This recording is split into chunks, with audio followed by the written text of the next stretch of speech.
नमस्कार मित्रांनो, मी आपला मित्र प्रवीण बदाने आपल्या यूट्यूब चॅनलमध्ये स्वागत करतो। मित्रांनो, आपल्या सोलर पॅनलच्या आजूबाजूला अशा पद्धतीची जी झाडं वाढलेली असतात, ही झाडं ठेवू नका, तोडून टाका। हे बघा, आता इथं बघा, सोलर पॅनलच्या खालून झाडाची फांदी वरती येते। मित्रांनो, भविष्यात हे सोलर पॅनल पण डॅमेज होऊ शकता आणि त्याची सावली पडते, त्यामुळे पंप पाणीसुद्धा कमी देईल।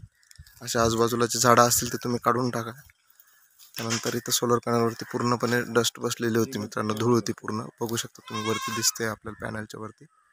आता इथं आपले शेतकरी बांधव जे आहेत ते सोलर पॅनल धुत आहे मी आल्यावरती सांगितल्यावरती। तर आपल्याकडे पण सोलर पंप बसवलेला असेल तर तुम्ही ती काळजी घ्या मित्रांनो। अशा पद्धतीचे झाडं वगैरे जवळ सोलर पंपाचे होऊ देऊ नका।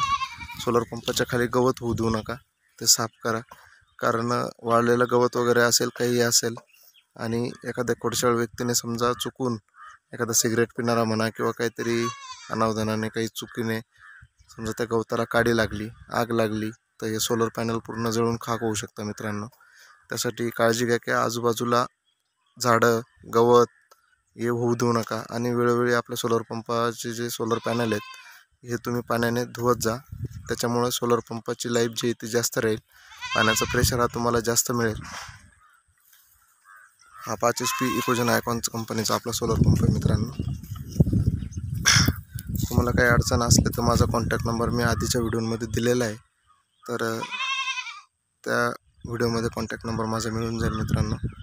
आणि काही अडचण असेल तर तुम्ही त्या नंबरवरती कॉल करू शकता, विचारू शकता। धन्यवाद मित्रांनो।